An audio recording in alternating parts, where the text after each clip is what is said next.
How's it going, everyone? Welcome to this week's Q&A video. So like any other week, if you want a chance at one of your questions being answered in next week's video, make sure you drop a comment down below. Some questions I'll answer right in that comment section, or some answers I'll make a dedicated video towards, or other answers I'll make it, like I said once before, into next week's video. So this week we actually had an abundance of questions, so some of them will roll over into next week's Q&A. I try to keep it to 5 questions so the videos don't get too lengthy. So with that being said, let's go ahead and get started with the first question. And it is, when is it time to replace versus repair an axle boot? So typically, if the boot's just starting to leak and a car's on a lower end mileage, I'll do just the boot. Although sometimes it could, be time to replace the axle joint as well at that time. Now, if the car is very old and the shaft is rusted,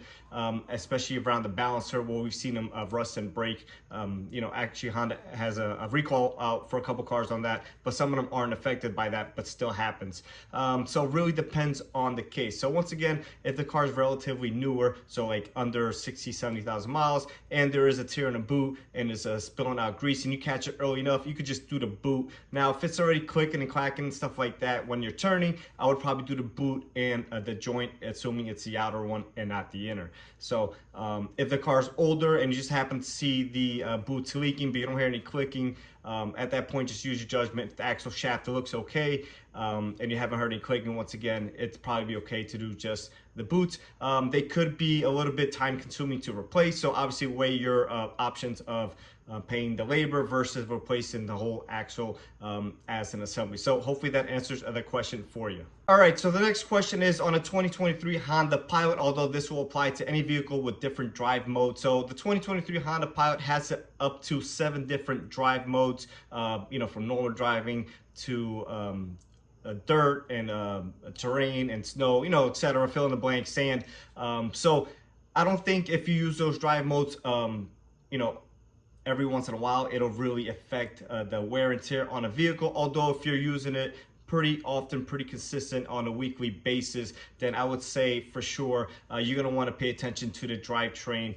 Inspect it, change the fluids more often, and the suspension as well. If you're abusing the transmission and the suspension and stuff like that, obviously it's gonna get a little bit harder than normally would, just normal street driving. So just something you want to keep in the back of your mind. So obviously we have the Trail Sport that's kind of equipped for some of that stuff, although the drivetrain's not too much different from the regular Pilots or anything like that. So but once again, use your judgment on this one. And if you use it again on a consistent basis, whether you go off-roading or in the beach, or you get stuck in a couple snowstorms in a year, then after that season, I would probably get your fluids changed and get it inspected by somebody who knows what they're looking at. Just make sure nothing looks out of the norm or anything like that. So hopefully that answers the question for you. All right, so this next question is, which transmissions are better, the older Honda CVTs or the newer ones that we are currently using? So when I started back in 08 with a Honda, we had a couple of CVT issues, not directly related to the transmission, but some of the start motors in them that would cause vibrations, taking off and stuff like that. So those were pretty good, although the sample size were really small. This is when Honda was kind of getting into the whole hybrid world. Now we have a lot more transmissions that are CVT, so obviously we're going to see a lot more failures because the numbers are just bigger. So I still think that Honda CVTs in general are great compared to some of the other ones out there, as long as you're maintaining your fluid. Now, we do have an issue with the Honda HR-V, the first generation, but there is a warranty extension for that, so Honda is addressing it like they normally do when there is an issue of that nature. So that is great on their part. All the other CVT transmissions, we do see one once in a while. We might do maybe 2 or 3 a month, and you might think that's a lot, but we probably turn over easily 700-800 cars a month. So when you put it into that perspective, it's really not that bad. Now, if we were doing 50 cars a month, then obviously 2 or 3 transmission failures on a monthly basis obviously would be pretty bad. But considering the volume that we do versus the ones that we actually replace, I think that it's relatively good transmission. And I wasn't really a fan of them when they were first introduced, although I've owned a couple of them with the CVT transmissions, and I really haven't had any issues or any complaints to say about them. So if you're in the market for one of these newer Hondas with the CVTs, change your fluid, and you go ahead and buy with confidence. And as always, I would recommend getting the Honda Care. Don't get any aftermarket warranties or anything like that. Those things are junk. Get the Honda Care through Honda, and like that you're safe for X amount of years and X amount of mileage depending on which program you choose. So hopefully that answers the question for you. All right, so next question is, which is my favorite generation Accord? And I'm gonna go with the solid 9th generation. I think it looks overall one of the best and timeless looking cars for an Accord, that is. Being a very practical and commuter friendly car. Now the 8th generation Accords, both the V6s and the 4 cylinders had oil consumption issues. Some of the 9th gens had as well, but that was, from my experience, due to Honda's algorithm and just people really abusing the cars. I've had a couple, again, myself, of these cars, and they were great, and none of them consumed oil, but of course I was on top of the maintenance, as always, as you should be. So overall, I think it's a great looking car. It holds its value really great. It was a pre the 1.5T generation on a 10th generation car. So that in itself would disregard that car for me as a whole. Now, if you go with the 2.0T, then I would say the 10th gen Accord is great. Although, as far as simplicity and stuff, practicality and stuff not really going too wrong and too many long-term issues, I would definitely say the 9th gen Accord.